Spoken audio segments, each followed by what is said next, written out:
The war with Iran is reshaping the Middle East. President Trump hoped this would be a brief incursion. Then Iran attacked its neighbors and held the global economy hostage. So is there now a real hope for peace? Whoa. Iran is being absolutely decimated.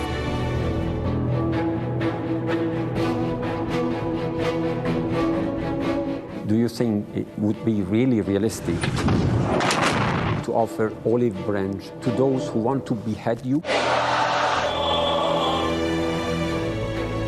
Iran's missile and drone arsenal is being massively degraded. They are toast, and they know it. If we are killed, all of us, it's better than giving our country to the enemy.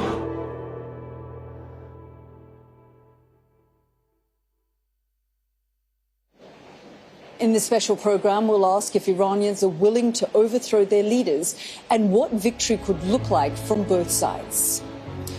Inside Iran, Dominic Waghorn witnesses destruction, despair, and a regime determined to fight on.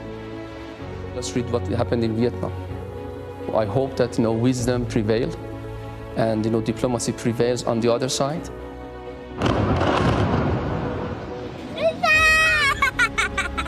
Across Lebanon and especially in the south, Cordelia Lynch hears from civilians dragged into a war many of them do not want. And Alex Crawford asks if Israel is guilty of war crimes. Whoa. Israel is fighting a war on two fronts against Iran and Hezbollah. Alex Rossi witnessed the aftermath of a missile strike.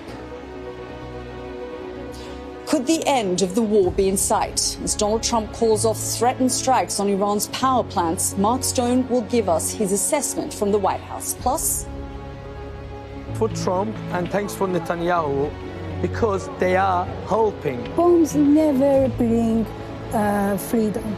Never, ever. how the Iranian diaspora feel about the war and the possibility of regime change.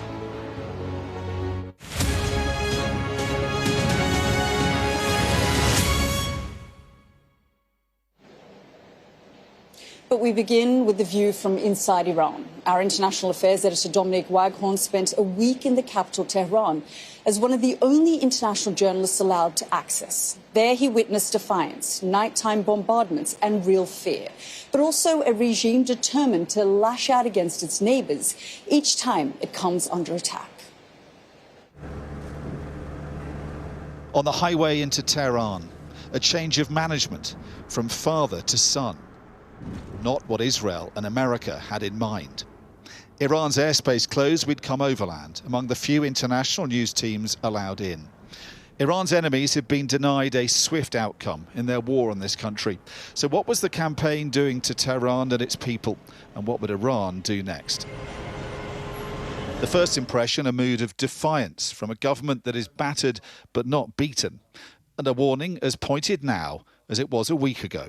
There are thousands of US Marines on the way. What happens if they get used, do you think? We defend.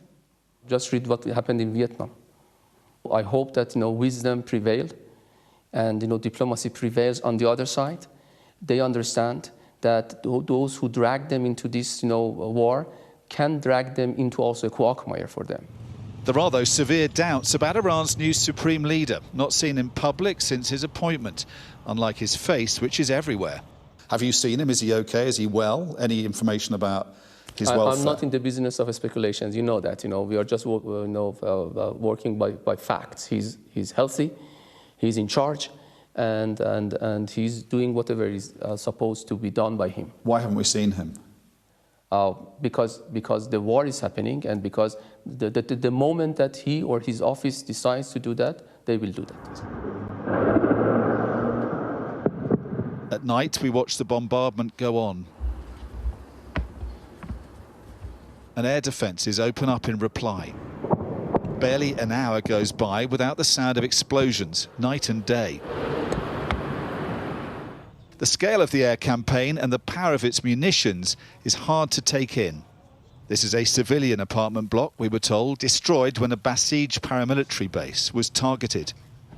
But I guess the point to make is that targeting that has ended up with pretty much an entire city block being devastated. The Iranians say 40 people died here. It's not clear how many of them were civilians and how many were members of that organisation. We met Sayed, whose daughter was at home when the missiles came in mid-afternoon. Her body was found 3 days later. Whoever has caused this, and it's 100% Trump and Netanyahu. I wish the same thing would happen to them. You have no idea what suffering I have been through for a week, day and night.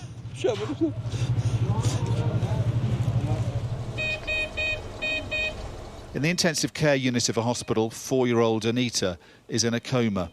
Her mother, Ziba, in torment. "We're waiting for you, we're waiting for you," she says to her daughter, who doctors say is unlikely to live. Anita had been playing with her brother Artem when the airstrike hit their home. It was, he says, terrifying. We were on the stairs, me and my sister. Suddenly everything went black. I didn't understand what happened next. I didn't hear a sound, nothing. I thought I was dreaming. Her family destroyed by America and Israel's air campaign, Ziba had this message for their leaders. Why did this happen to us, to innocent people, my innocent 4-year-old girl who was only going downstairs to come to me? Why do it to ordinary people like us? We were sitting at home together. They've taken away our safety, our happiness, and the health of our children. The more we saw here, the more the sense that ordinary people are feeling much of the brunt of Israel and America's war on their country, with no end in sight. Many have fled the capital. Those who stay live now under bombardment as best they can.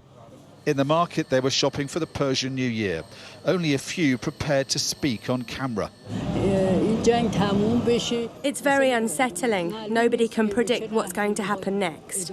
We want the war to be over soon. Nobody knows how the situation will develop. What's striking is that things are carrying on as normal, as much as they can, even though the war's happening. But there is a tension, not just because of the war, but also because of the protests, the unrest that happened in the weeks before the war that were so brutally suppressed. A lot of people won't speak on camera, but off camera, they're saying things like the situation is terrible, business is awful. And one man said to us that whatever happens during the war, he hopes when it's over, things can change for the better. But there is plenty of support, it seems, for the government too. If you assassinate people whose religion embraces martyrdom, this is what you can expect. In a massive street funeral, the latest on Israel's target list, top security official Ali Larijani was honoured along with the crew of the Iranian Navy ship sunk at the start of the war.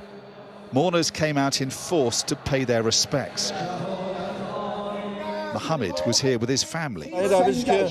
The way our weak enemy martyred him shows its weakness and impotence, and the method of his killing was very unfair. It's not accepted anywhere in the world. They were some of the biggest crowds since the war began. As it loses leader after leader, Iran's government still wants to maintain a sense it can survive and outlast the enemy. Trump is humiliated, reads this message. What does your poster say here? It's a poet from Ferdowsi. It is said, if we are killed, all of us, one by one are killed, it's better than giving our country to the enemy. A culture of resistance and no surrender makes bombing Iran into submission all the more difficult. This could also strengthen support for the government. Israel's strike on Iran's major gas field, seen by Iranian people as an attack on them as much as the state, and leading to a massive escalation, with Iranian counterstrikes on Saudi Arabian and Qatari energy targets. As the world teetered on the brink of a widening energy crisis, we return to the foreign ministry. Had another week of war made a diplomatic solution any more likely? The answer was uncompromising. You cannot expect a country that is under military aggression to exercise restraint. Do you think it would be really realistic to offer olive branch to those who want to behead you? They are killing our elites. They are targeting our leaders. So this killing spree has to stop. Israel and America have used diplomacy as cover for aggression twice, they say. They need guarantees it won't happen again. What's most worrying is sources here telling us there is no diplomatic process underway to defuse these mounting tensions. We are, it seems, as close as we've ever been to a regional war between Iran and its neighbours, as well as America and Israel, with energy supplies that we all depend on very much at stake. Wars rarely continue as they have started. As we left Tehran, this one was now spiralling. Both Iran's leadership and its enemies seem to be digging in, preparing for a longer conflict, one that will see more and more innocent civilians suffering and dying.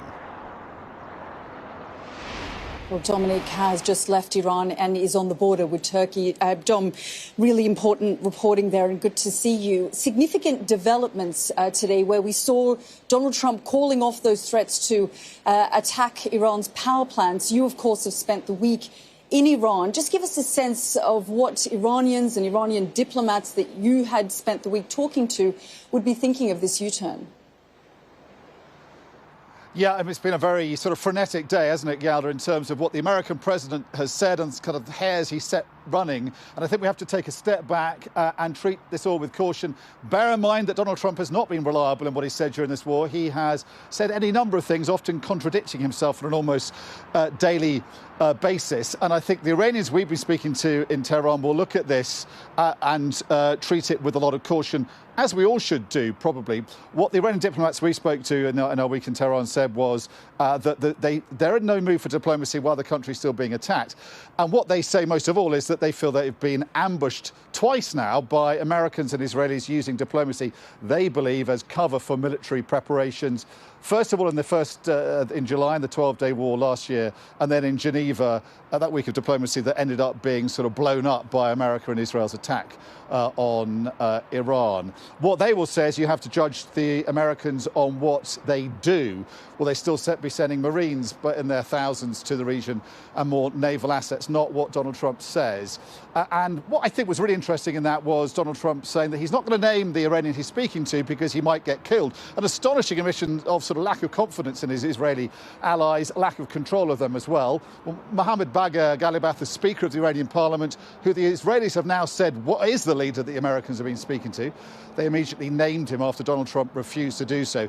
He's come out and said that there have been no negotiations, and he says this is all fake news by the Americans trying to talk down the markets and get themselves and their Israelis out of the quagmire they've put them in. So make of that what you will. Dom, thank you so much. Well, here in Lebanon, civilian populations have been bombarded with more than 1,000 people killed in the capital and in the south of the country. Cordelia Lynch reports. Lebanon is on edge. Consumed by loss, gripped by war, and a threat that keeps shifting. The southern suburbs of Beirut behind me, a Hezbollah stronghold, have been hammered. Look at Dahiyeh now, ripped apart by Israeli airstrikes. And the centre of the city, once considered safe, has been targeted too. Now the air is thick with fears of an all-out ground invasion.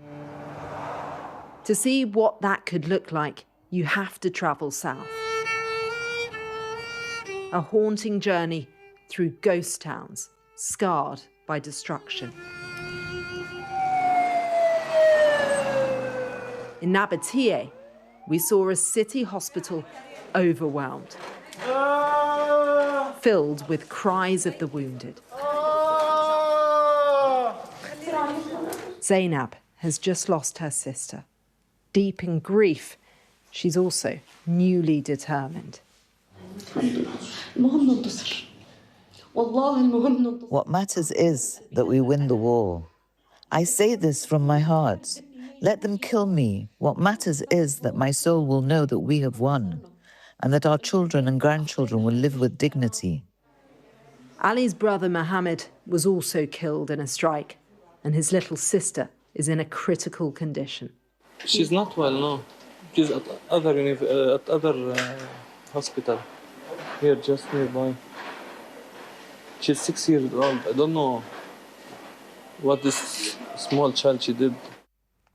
This is the home where Ali's brother Mohammed was killed. You can see it's just a mass of rubble. It's been completely flattened, and he was inside with his 6-year-old sister, Hannah. Her body was flung across the road, and we have just heard that she too, sadly, has died.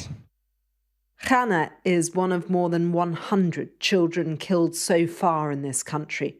The total civilian death toll, more than 1,000. We've documented medical workers being targeted too, a possible war crime. Oh, the air is still thick with smoke. The building has been completely destroyed. And look here, boxes of medicine and pills, medical files everywhere. You get a sense of how enormous the blast here must have been. 12 health workers were killed in this airstrike on a medical centre in Burj Kalawai. I heard the very loud whistle of a missile, and suddenly a very bright orange light in front of us. So we knew right away they'd hit the center. We rushed in and started searching for the martyrs. The Israeli military told us it's reviewing the incident. It has claimed Hezbollah uses ambulances and health facilities for military purposes, which the group denies. Whatever the truth, though, it is against international law to target medical workers. Hezbollah has dragged Lebanon into a war most people don't want. Firing rockets into Israel after they killed Iran's supreme leader. But it is more than just an armed group. It's an ideology and a political and social movement for Shia Muslims that runs schools, hospitals, and has MPs in parliament. At a funeral in Tyre, a reminder this war didn't start on March the 2nd. I won't leave. I did it in previous wars. I was born in war. But there was no resistance like Hezbollah. The Israelis used to come at night, break down the door. They kidnapped my brother, my father, my sister, my uncle, and no one was allowed to say anything. Civilians are dying. Hundreds of thousands of Lebanese people have been displaced. Some are very angry that Hezbollah fired rockets into Israel. Do you hear their anger, their concerns? Actually, the displaced are part of the resistance. Hezbollah was born from their homes. They are the fathers and mothers of those fighting on the front lines. But there is no clear front line anymore. Even the iconic seafront in Beirut is being hit. No one feels safe anymore. Neither side is backing down. Hezbollah believe they're justified after months of Israel violating the last ceasefire. And the Lebanese government can't seem to stop them despite banning their military activities. Israel, meanwhile, appears to see this war as a golden opportunity to crush an existential threat for good. That means more people like Zaid will likely get caught in the crossfire. We were sleeping in the tent when we heard the first strike. We went out to see what was happening, and then the second strike hit. From there on, I couldn't tell what was happening because I was injured. Me and my wife and my daughter were all injured. He is one of more than 1 million people that have been displaced in this conflict. But many who flee still can't escape it. Just as we've been filming there with these displaced people, 2 loud bangs can hear what seem to be Israeli jets above as well, and look at the fear.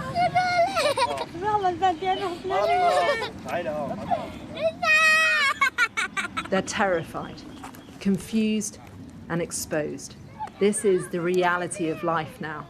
Young minds surrounded by the sounds of war. Ali, that was a bit scary. How are you? I was scared because they were shooting. I was scared of the strike. How do you feel when you hear the sounds? I feel my heart shaking, trembling, and I start to cry. There's a melancholy setting in here. A determined movement defying a dysfunctional government. And civilians are the victims. After decades of conflict, they now face a new battle, one with no obvious end. Well, Cordy joins me now, and I mean, Cordy, the numbers are staggering. We saw there in your report the impact this is having on the civilian population. Yeah, it's having a massive impact on civilians, and it's likely only to get worse. So many people we've spoken to have no idea when or if they'll be able to return to their homes, and those who have stayed are facing increasing danger. And now bridges are being targeted. Take a look at this one. This is a bridge that we crossed just a few days ago to get into the city of Tyre. Now, the deep concern is that this is civilian infrastructure being targeted. It is where people are able to transport critical supplies, medicine and food. Now, the Israelis say that Hezbollah are using this to transport fighters, to transport weapons. They deny that. Now, we've heard from the Lebanese president. He has said this is a flagrant violation of sovereignty. But Israel is showing no signs of backing down. We have heard the defence minister who said they intend to target all crossings over the Litani River. They will continue with this, and they will continue to target villages, communities in the south too. So I think we will see this profound impact continue to play out. Cordelia, thank you so much for all of your reporting there. Now, Israel's battle with Hezbollah, the armed group backed by Iran, has intensified since the war began. And as you've been hearing, in southern Lebanon, Israeli forces have been ordered to destroy more bridges and buildings. Our special correspondent Alex Crawford has been investigating claims of possible war crimes. Israel's war on Hezbollah in Lebanon is ramping up, with hundreds of airstrikes, including sending ground troops inside Lebanese territory. And the militant group which supports Iran is continuing to fire rockets into northern Israel. Lebanon is now coping with mass displacement and a rising number of casualties, dead and injured. Since the US and Israel launched their assault on Iran, the Israeli offensive in Lebanon has increased significantly. And as the Iran war entered its third week, Israel began a ground offensive in Lebanese territory. Israel has justified its actions by saying it is fighting a terror group, and Hezbollah will pay a heavy price for its aggression and activity in the Iranian access to destroy Israel. We've used satellite imagery, verified videos, eyewitness reporting on the ground, plus attack and displacement data. We've tracked how Israel's campaign in southern Lebanon is unfolding and their use of tactics which human rights groups and lawyers believe could be war crimes.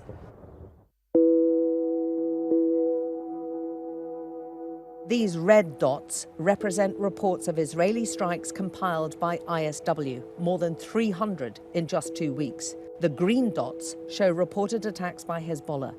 Most of Israel's strikes have been concentrated in southern Lebanon, but there have also been many on the Lebanese capital, Beirut. Sky News teams have filmed families who fled the bombings, living on the streets of Beirut in tents and in their cars. The IDF has warned almost half of the capital to evacuate, including the Dahia neighborhood, which is a stronghold of Hezbollah, but also heavily populated. What we're seeing is that people are leaving very fast. when evacuation orders are announced. Those we have met say that they got into their car immediately without even collecting some extra clothes out of fear of aerial strikes. Those fleeing Beirut's southern suburbs are now being joined by hundreds of thousands from the country's east and the far south, where other evacuation orders have also been issued. That includes the entire area south of the Zarani River and the town of Aita al-Shab, where almost all the buildings in the town centre have been destroyed. When Sky visited the town in December, the few residents who remained told us they wanted to rebuild, but IDF attacks on construction equipment was making that impossible. They don't allow anyone who's building or wants to settle back in Ait al-Shab. We're all civilians, all civilians. Okay, if you have a problem with Hezbollah, go sort it out with Hezbollah. It's not our problem. We're civilians here, and we've got nothing to hide. An Israeli military official acknowledged the IDF was responsible for widespread destruction in the area, but insisted it only targeted Hezbollah buildings. The use of white phosphorus to drive out people, burn land, or fired indiscriminately in populated areas is outlawed under international law. Human Rights Watch has documented the repeated use of white phosphorus by Israel, this time over homes in the southern town of Yamor on the 3rd of March. And I think the use of white phosphorus now is another tactic that is pushing people, out of these towns or making it much harder for them to return as a result of any potential damage that will be caused by the munitions to homes, to agricultural lands. When approached, the IDF did not deny the use of the chemical in Lebanon in recent weeks. They did admit to owning munitions which contain white phosphorus, but insisted any use is done in accordance with international law. Residents of the southern town of Kefar Shuba have observed Israeli forces inside the town and using what they believe to be white phosphorus on the outskirts of their community. When you see the Israeli army in our Lebanese land, you know why he is an enemy. They came to destroy everything, the trees, the land.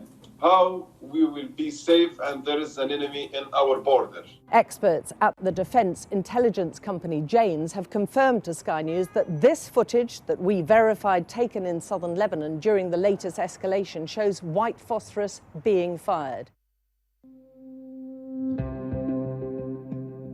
In the last 2 weeks, IDF ground activity along the border has been increasing. They've issued their own footage showing troops moving around South Lebanon. And Hezbollah has continued to fire shells into northern Israel. One of the latest landed on a house in Nahariya, with an Israeli spokesperson saying 6 people, including 2 teenage girls, were taken to hospital. Since the last major escalation in 2024, Israel has set up 5 permanent bases inside Lebanon. Recent satellite imagery shared with us by the independent investigative organization Center for Information Resilience shows construction activity at one other site near the border. And it's there, along that border, that the Israeli army has been cementing its presence and starting the latest ground incursion. A military official has told Sky that the IDF is following international law and doing everything it can to avoid harm to civilians. But legal experts we've spoken to have questioned this. How can you justify the inherent damage that comes from the process of evacuation, as well as the greater risk to which they're apparently going to be exposed by foreseeable or foreseen armed conflict in the area which they will be leaving against a known military objective without very strong evidence, and none's been provided. So what does that seem to you to say then? It seems to me to say there's quite a lot of evidence that all of this is unlawful. And that has left tens of thousands of people who once lived in South Lebanon with no real idea about when or if they'll ever return home.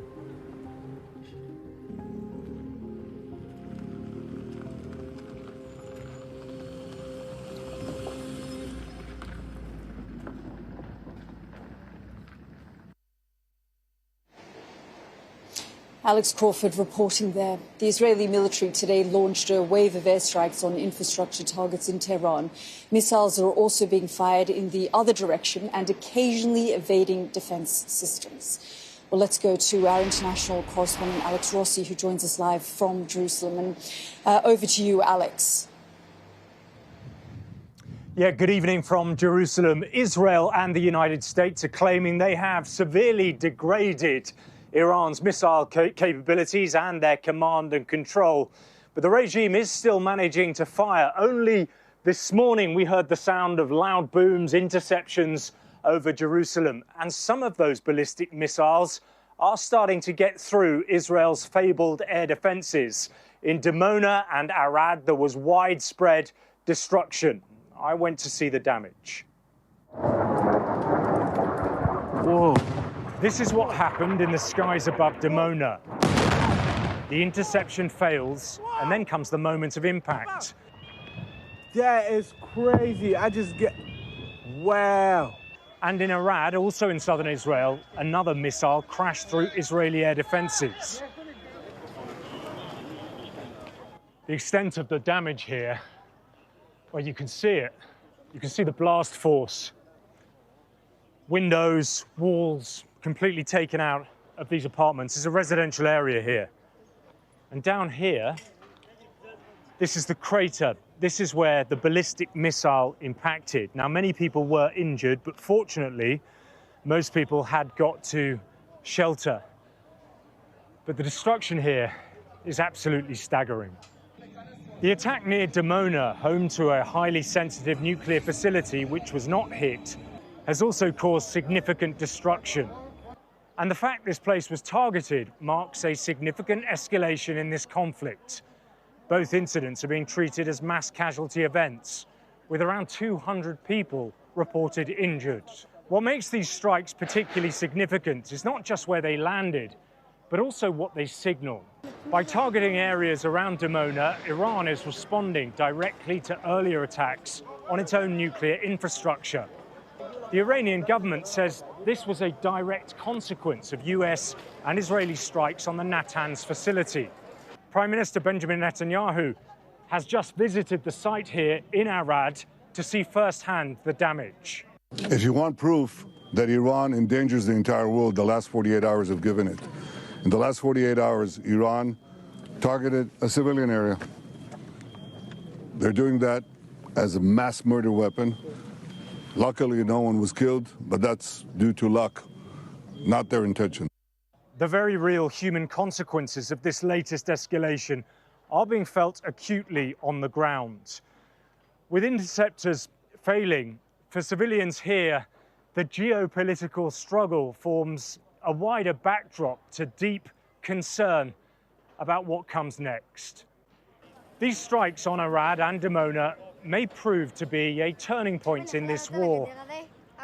They show both the reach of Iran's missile capabilities, despite claims they've been degraded, and the limits of Israel's defensive systems. More importantly, they also signal a shift towards targeting nationally significant infrastructure by both sides. It is another worrying development in a conflict where there is no clear end in sight, only the risk of further escalation. So with Trump's Truth Social post, there are now questions about whether Israel and United States' war aims are diverging. I spoke to the Prime Minister's office earlier to ask them if they were aware, if Benjamin Netanyahu was aware that Trump was going to make that post. They refused to be drawn. But there is a big question. The war, of course, is being fought on multiple fronts. And if the United States stopped the fighting, would Israel continue? Alex, thanks so much. Well, Donald Trump has now walked back his threat to bomb power plants in Iran. Our security and defense analyst has this assessment of where could be targeted and how Tehran could respond. Day 24 of the war has been a day in which things didn't happen and did happen. The things that didn't happen was the threat by President Trump after midnight tonight to attack the power centres, the power stations of Iran. There are 400 or so of them. These are some of the bigger ones. The Bushehr nuclear power station is not the biggest, but it's the one that everybody thinks about. The Iranians said, well, of course, if you do that, then we will attack the power stations in the Gulf states, which would be extremely serious in itself. Even more than that, and the Iranians have implied this before, and they've already done it at least on one occasion, they said that they would attack the desalination plants along the Gulf Coast. And all of these societies really depend upon desalinated water, not just for drinking, but for all of the normal functions of their society. No society can live without clean water. There's only so much you can do with seawater. And all of these desalination plants, by definition, are on the coast. They're all vulnerable to Iran, very easy to attack. That would be a complete and utter disaster. When this war does come to an end, whether in 5 days or in several weeks, the Middle East won't be the same again afterwards. Whether from the Levant to the Gulf, people will be rethinking their security relationships and their political alignments. And when they do, one of the drivers of those rethought political alignments will tend to be the difference between the Shia and Sunni peoples in the Muslim faith. There are about 2 billion Muslims in the world. 10 or 15% of them are of the Shia faith, not the Sunni faith. But most of that 10 or 15% are concentrated across the Middle East. So these boundaries can be very sharp. It's not a trivial difference between Shia and Sunni Muslims, and they have fought violently in the past. When you think of it like this, Iran as a bloc of the leader of the Shia faith, and Saudi Arabia is the leader of the Sunni faith, and those are competitive societies in more or less every sense of the word. It looks pretty dramatic when you look at it as blocks of countries. But if we think about it in terms of population, where people live, it looks a bit different. Because in Saudi Arabia, the population is much more dispersed. In Iran, it's much more concentrated. And the group of Shia peoples in the Middle East concentrate down towards Yemen, a number of peoples in Turkey, not many elsewhere. And that sort of pattern is a pattern that will emerge as one of the drivers of the new politics of the whole region that will somehow take shape when this war is at some point over. Which goes back to the old reality, really, that wars are much easier to start than to stop, and that every war will almost certainly have unintended consequences. Professor Michael Clark reporting there. Well, let's go live to our correspondent, Sally Lockwood, who joins me from Dubai. And Sally, we know in the last few weeks during this war, Gulf states have been hit hard. We're now seeing a bit of a U-turn from the US president. How is it being received where you are? Yeah, good evening to you from Dubai, Yalda. Certainly, Gulf states have adapted in the last 3+ weeks of war. Their air defences have been intercepting missiles and drones every day. And I would say that we are experiencing a new reality here. Residents have adjusted. But that looming deadline by Donald Trump with those threats to target energy plants in Iran has certainly been playing on people's minds. I've spoken to some residents who've opted to stay away, to homeschool their children remotely on a different time zone while they waited to see how this all played out. Others who had been fairly relaxed until now were making contingency plans, getting visas and organising some sort of plan for an evacuation across a land border. So I would say that, you know, the tensions have eased tonight, that we now know that this is an imminent threat after Iran threatened to retaliate against energy infrastructure and desalination plants, as Michael was describing there, which would not only be extremely concerning for people in this region, but would represent a potentially dangerous tipping point. So I would say that certainly the immediate concern has eased in Gulf states like the UAE tonight, but we're also very conscious that Donald Trump also has around 5,000 Marines and sailors on their way to this region. We don't yet know what they're going to be used for. We're not sure that Donald Trump even knows what they're going to be used for. So certainly, I think we're still holding our breath to see what comes next. Sally, thanks so much. So Donald Trump says negotiations are underway to end the war. With the markets on edge and shipping in the region stalled, could this be an opportunity for him to declare victory and move on? They want very much to make a deal. We'd like to make a deal, too. We're going to get together today by probably phone, because it's very hard to find a country. It's very hard for them to get out, I guess. But we'll at some point very, very soon meet. We're doing a 5-day period. We'll see how that goes. And if it goes well, we're going to end up with settling this. Otherwise, we'll just keep bombing our little hearts out. Donald Trump there. Well, let's go to our US correspondent, Mark Stone, who's at the White House. And Mark, over the course of the last few weeks, we've heard a lot from this president, a lot of flipping and flopping. But just give us a sense of this moment, because he insists that he's negotiating with the Iranians, something they continue to deny. Yalda, I think it's fair to say that never has it been harder to read the American president. Just over the course of this past weekend, we've gone from the president on the South Lawn on Friday night saying, it's all over. We've won. We're looking to wrap this one up. I'm paraphrasing, but that's effectively what he said. To Sunday, or was it Saturday night? I can't even keep up, where he said that he issued that 48-hour deadline. And then to today, what you heard just there. 5 days. I'm giving them 5 days. We're talking. The Iranians, incidentally, deny that. It is very, very hard to read precisely what is going on. Whether there is a plan, and if there is, does Donald Trump actually, is he running this? I think the answer to that is yes. He seems very, very contradictory, but I think it's also the case that underneath that, the military command does have options, and they're giving him options, and they're also telling him what they think he can't do. And I think one of those is to stick to that 48-hour deadline. To have done that would potentially have unleashed a chaotic response by Iran into the region, which would have spiraled this further. So what's he doing? I think buying himself time.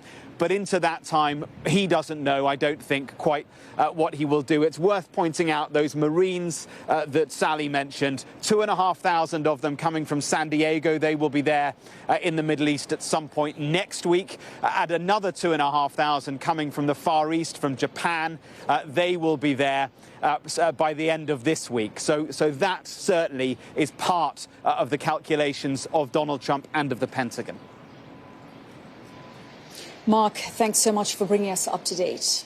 Well, the US president promised Iranians their country would be theirs to take after the war. But so far, there has been no sign of an uprising. Ashish Joshi has been speaking to members of the Iranian community in the UK about their hopes for what comes next. Thanks for Trump and thanks for Netanyahu, because they are helping. Bombs never bring freedom. Never, ever. Is it okay for Iranian lives to be lost for what you want to achieve? Unfortunately. Iranian communities are taking to the streets across the UK as their homeland faces an American and Israeli bombardment which brings huge political uncertainty. To the great, proud people of Iran, I say tonight that the hour of your freedom is at hand. When we are finished, take over your government. It will be yours to take. This will be probably your only chance for generations. But can this war liberate Iran, as the US president claims? And more importantly, who could then come to power? I've been speaking to members of the Iranian diaspora here in the UK to hear what they want for their country, some of whom were held as political prisoners following the Islamic Revolution. I saw underage girls and boys were raped and executed. And I thought to myself, I can't forget this, and I have to talk about it. I have to fight against this regime. The violence I saw, apart from torture I endured, it went to my system. It made me very angry. I'm not sorry that I'm still angry against the regime. My generation fought, struggled against this regime. And as far as I know, my generation is against this war. There will be people who are listening to you and feeling a little confused. You fled the horrors of a regime, 8 years in prison, and yet you still don't want to see the regime fall under the American and Israeli bombs. How do you explain that? Bombs never bring freedom. Never, ever.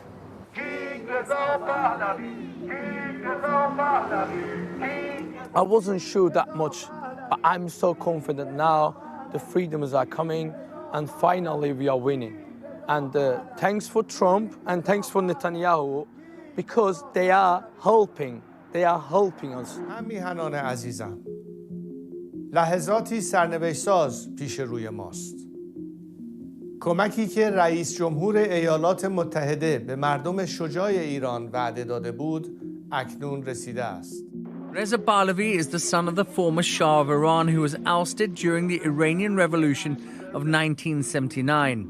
It transformed the country from a monarchy into an Islamic republic, with Ayatollah Khomeini becoming supreme leader. Pahlavi now lives in exile in America, and many royalists want to see him return to lead Iran. Son of Shah is no dictator like the supreme leader or something like that. We trust him. In 47 years, he never changed his one word. It's difficult to say just how popular Pahlavi actually is. His supporters are loud and well organised, and this could over-amplify his importance. And he can only come to power if the current theocratic republic is overthrown. US-Israeli strikes killed Supreme Leader Ayatollah Ali Khamenei, a prominent figure for many Iranians and Shia Muslims.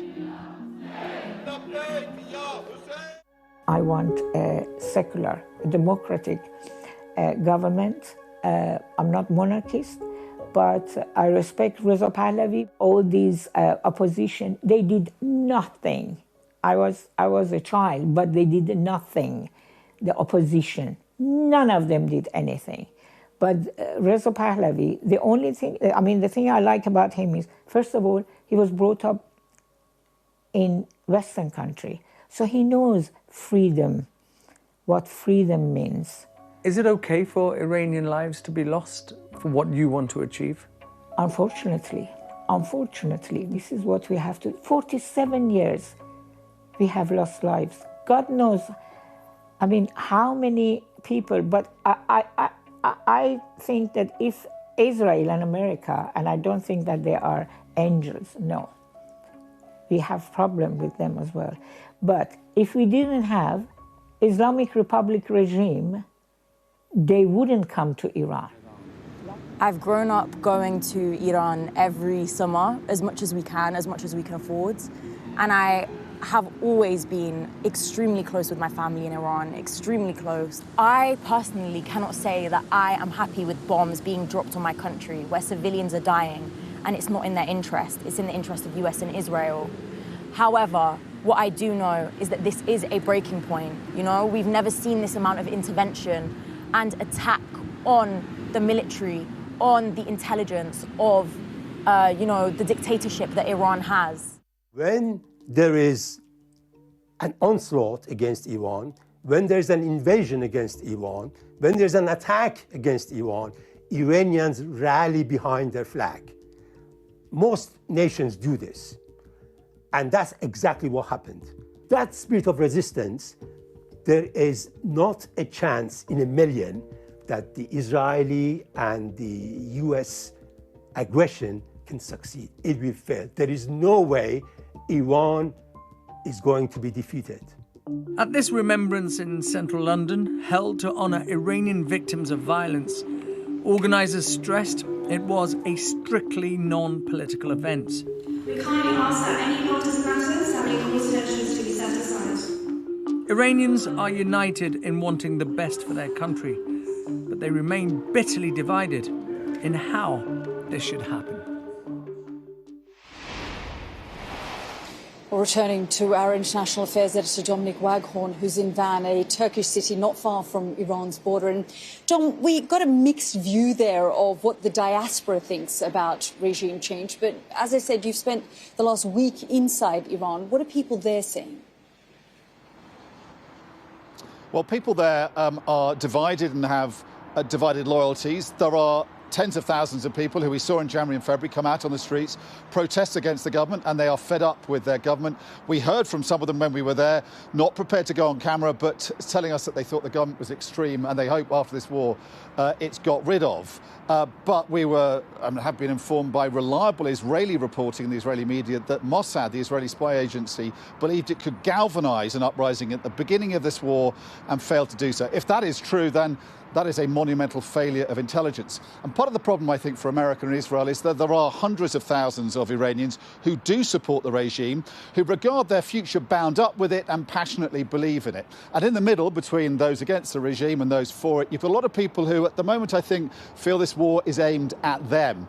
We were with an Iranian man when the news broke that Israel had attacked the gas field, the major Iranian gas field, and he said, what are they doing attacking the gas? That is ours.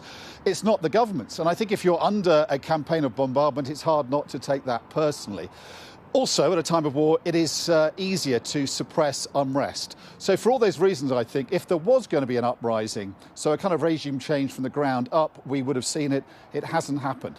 And the Israeli-American attempts to bring about regime change from the air, bombarding and assassinating leaders, that has failed as well because each leader is replaced by another.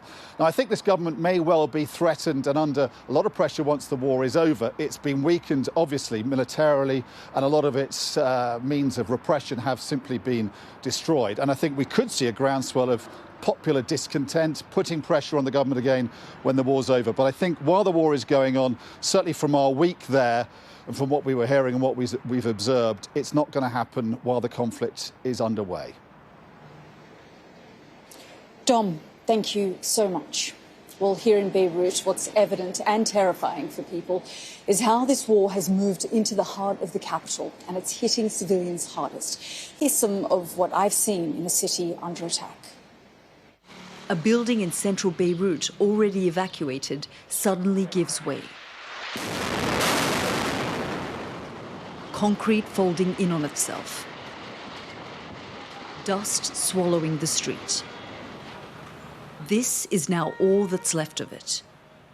Israel says it issued evacuation warnings and claims it was targeting Hezbollah infrastructure.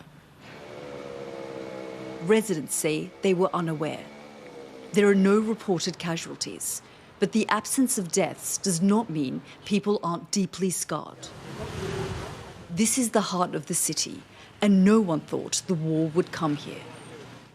In previous wars, there appeared to be some lines that the attacks by Israel were focused in southern Lebanon and in the southern suburbs of Beirut. But this is central Beirut, and this was a residential building. So there's a real sense and a climate of fear that's developing that nowhere in Beirut is now safe. Despite the destruction, life continues. 69-year-old Samia Hab has lived in the building just behind the one that collapsed for more than 20 years. She says when the evacuation warning came, there was no time to think, only to flee. What do you think when you see all of this destruction in front of your house? She tells me I'm at breaking point. This time is worse than before. We went through a war previously, but it wasn't like this. This is harder. It's happening next to us. That fear lingers for Samia and millions affected by this war. Abu Allah is among those already displaced by this conflict. His family left southern Lebanon and they're now in Beirut. But the war has followed them. He recently witnessed a strike near where they're sheltering. But he's not directing his anger at Hezbollah. Do you feel like they've dragged Lebanon into this war? Hezbollah is a thought, it's not a party. The Shia Muslims are all with Hezbollah. When they say they want to destroy Hezbollah, they're saying they want to destroy a sect. If this resistance didn't exist, Israel would have taken southern Lebanon a long time ago. Beirut's southern suburbs, home to hundreds of thousands of civilians, but also Hezbollah, is now a ghost town. Over 1 million people have been displaced since this war began, more than 1,200 killed. Now, the center of the capital has become part of the battlefield. Back at the site, As the dust settles, there are attempts to rebuild. There is visible ruptures, not just in concrete, but in the idea that this war had limits. A snapshot of life in this capital. Well, in this programme, we've heard about the possibility that this war could soon be over and about the lingering uncertainty which offers little respite for the millions across the region who have been caught up in this conflict. We'll be watching for what happens over the next 5 days. But for now, that's it from me and the team in Beirut. Goodbye.